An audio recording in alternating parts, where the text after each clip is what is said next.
दोस्तों, आज के समय में ओला उबर सहूलियत का दूसरा नाम हो गई है। अब अगर आपको शहर बदलना होता है तो ये नहीं सोचना पड़ता कि उस शहर में बिना बाइक या कार के आप इधर उधर कहाँ जाएंगे, क्योंकि ऑटो रिक्शा से भी कम दाम में आपके आगे कार खड़ी हो जाती है जो आपको कहीं भी ले जाने को तैयार है। ओला और उबर के कम प्राइसेस को देखते हुए कभी कभी मन में ये सवाल तो आता ही है कि आखिर ये लोग पैसा कमाते कैसे हैं। हाल ही के दिनों में आपने देखा होगा ओला और उबर ड्राइवर्स हड़ताल पर भी चले गए थे। इनकी क्या मांगे हैं, क्यों ये हड़ताल पर गए, इन सब का जवाब भी हम आपको आज देने की कोशिश करेंगे। तो बस बने रहिएगा वीडियो के अंत तक हमारे साथ। लेकिन वीडियो शुरू करने से पहले अगर आप चैनल पर नए हैं या आपने अभी तक चैनल को सब्सक्राइब नहीं किया तो चैनल को सब्सक्राइब करना और बेल आइकन दबाना मत भूलना।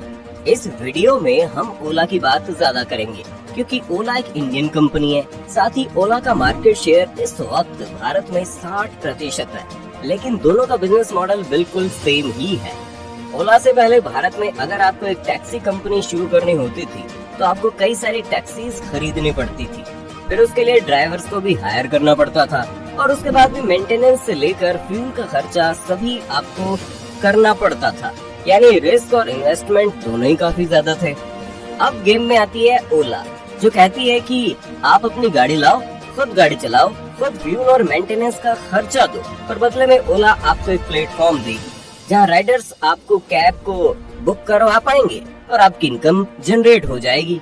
ओला ने शुरुआत में अपने बिजनेस को एक्सपैंड करने के लिए ड्राइवर्स को 70% तक इंसेंटिव भी देना शुरू किया।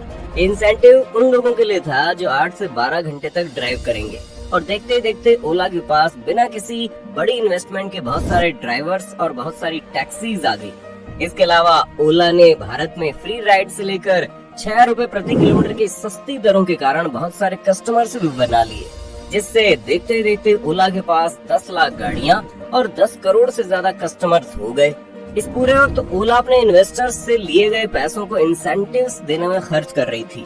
साल 2015-16 में ओला को करीब 2300 करोड़ रुपए अपनी जेब से देने पड़ रहे थे, यानी उन्हें 2300 करोड़ का लॉस हो रहा था। ओला जो पैसे कमाती थी वो ड्राइवर्स को मिल रहे पैसे में से अपना कमीशन काट कर कमाती थी। ये कमीशन पूरी पेमेंट का 15 से 20% होता था।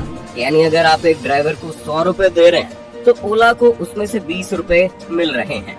ओला के ड्राइवर्स हर महीने करीब 1 लाख रुपए तक उस वक्त कमाने लगे थे, जिस वजह से कई लोगों ने अपनी नौकरियां छोड़कर ओला उबर को ही ज्वाइन कर लिया। और कई लोग ऐसे भी थे जिन्होंने EMI पर गाड़ियां खरीदी, ड्राइवर्स हायर किए और उन्हें ओला पर चलाने लग गए। इससे वो ड्राइवर को तनख्वाह देते थे, EMI भरते थे और घर बैठे बैठे बाकी की कमाई को एंजॉय करते थे। ये सिस्टम काफी बढ़िया था, जिसे ओला ने भारत में काफी ग्रो किया। अब जब ओला के कस्टमर्स को ऑटो और रिक्शा छोड़ ओला की आदत हो गई और ड्राइवर्स ने भी नौकरियां छोड़ ओला के लिए काम करना शुरू कर दिया, तब ओला ने अपनी असली कमाई करनी शुरू कर दी। उन्होंने धीरे धीरे अपने इंसेंटिव्स को 17 से 60, 60 से 50 और आज 10 से 20% तक कर दिया। यानी जो ड्राइवर पहले 1 लाख रुपए कमा रहा था वो अब 30 से 35 हजार ही कमाने लगा। इसके अलावा उन्होंने राइडर्स के लिए रेट्स बढ़ा दिए, लेकिन क्योंकि वो लोगों को अपनी स्कीम से प्रभावित कर चुके थे, इसलिए लोगों ने इस सर्विस को इस्तेमाल करना नहीं छोड़ा और ड्राइवर्स भी उनके लिए ड्राइव करते रहे। ड्राइवर्स की सबसे बड़ी परेशानी ये है कि कमीशन कम हो जाने के कारण अब उनकी कमाई कम होती है और पेट्रोल और CNG के प्राइस लगातार बढ़ने से उनका खर्चा भी बढ़ गया है, जिससे वो लोग काफी तकलीफ में। जो लोग अब 7-8 साल से कैब ड्राइवर रहे हैं वो अपनी पुरानी नौकरियों पर वापस भी नहीं जाना चाहते, जिस वजह से वो फंस चुके हैं। वहीं दूसरी ओर ओला जानती थी कि सिर्फ 20% कमीशन से उनका काम नहीं बनेगा, क्योंकि ये सब करने के बाद उनकी जेब से पैसा जा ही रहा था। इसलिए ओला ने कई और रेवेन्यू सोर्स जनरेट करने शुरू कर दिए और आज ओला के पास 9 से 10 रेवेन्यू सोर्स या पैसे कमाने के तरीके हैं। आइए इन पर भी नजर डालते हैं। इनमें से पहला तरीका तो बहुत सिंपल है, वही 15 से 20% का कमिश्नर। इसके अलावा ओला ने ओला मनी भी शुरू किया।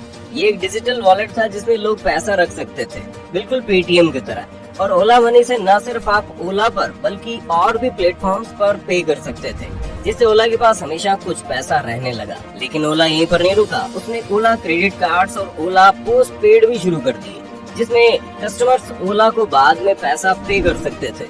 ये बिल्कुल लोन लेने जैसा था और जो भी कस्टमर्स पैसा देने में लेट हो जाते थे उन पर लेट फीस का फाइन लगाया जाता था। इस फाइन से भी ओला की अच्छी कमाई होती थी। इसके साथ साथ ओला ने लॉन्च किया ओला सेलेक्ट, जो एक तरह का मेंबरशिप प्रोग्राम था। जैसा कि जोमेटो प्रो और पेटीएम फर्स्ट है, जो कि लोग एक छोटा सा अमाउंट देकर ओला सेलेक्ट से जुड़ जाते थे, उन्हें ओला ने प्रायोरिटी कस्टमर बना लिया। यानी उन्हें राइड मिलने में आसानी होती थी, उन्हें फ्री वाईफाई और भारी डिस्काउंट भी मिलता था। ओला सेलेक्ट के साथ ही ओला ने ओला प्ले भी लॉन्च किया। ओला प्ले सर्विस में आप इस तरह की कार बुक कर सकते हैं जिनकी बैक सीट पर एक टैबलेट होता था, और इस टैबलेट पर आप गाने सुनने से लेकर मूवीज तक देख सकते थे, जो लंबे ट्रिप्स के लिए काफी शानदार था। ओला ने ओला कॉर्पोरेट भी लॉन्च किया। ये उन कंपनीज के लिए था जो अपने एम्प्लॉइज को कैब सर्विस देना चाहते थे। गूगल जैसी कई एमएनसी कंपनीज अपने एम्प्लॉइज का कैब का खर्च भी उठाती है, और उन्होंने डायरेक्टली ओला से पार्टनरशिप कर ली। फिर ओला के पास पैसा कमाने के लिए इन कैब एड्स भी थी, जिसमें ओला की गाड़ियों के अंदर कंपनीज अपनी एड्स लगा देती थी, और इससे भी ओला पैसे बनाती थी। ओला के पास कमाई के और भी साधन है। जो लोग ओला के लिए ड्राइव करना चाहते हैं लेकिन उनके पास कार नहीं है, ओला उन्हें कार लीज पर भी देती है और हर रोज उनसे किराया वसूलती है। इसके अलावा इन ड्राइवर्स की कमाई से भी ओला ज्यादा कमीशन लेती है, जो उनकी कमाई को और ज्यादा बढ़ा देता है। ओला आज एक सक्सेसफुल इंडियन स्टार्टअप है, जो भारत के 110 शहरों ने तो किया ही है, लेकिन उसने धीरे धीरे इंटरनेशनल मार्केट में भी अपने पैर पसारने शुरू कर दिए हैं, और आज ओला की सर्विस ऑस्ट्रेलिया, न्यूजीलैंड और यूके जैसे देशों में अवेलेबल है। ओला के कॉम्पिटिटर उबर ने उबर ईट्स की तर्ज पर फूड डिलीवरी मार्केट में एंट्री की थी, और ओला भी उसमें पीछे नहीं हटा। ओला ने फूड डिलीवरी प्लेटफॉर्म फूड पांडा को 2017 में एक्वायर कर लिया। मजेदार बात तो यह है कि फूड पांडा को खरीदने के लिए ओला ने 1 रुपया भी खर्च नहीं किया। ओला ने फूड पांडा के ऑनर्स को ओला के कुछ शेयर्स के बदले फूड पांडा देने के लिए कहा, और वो मान भी गए।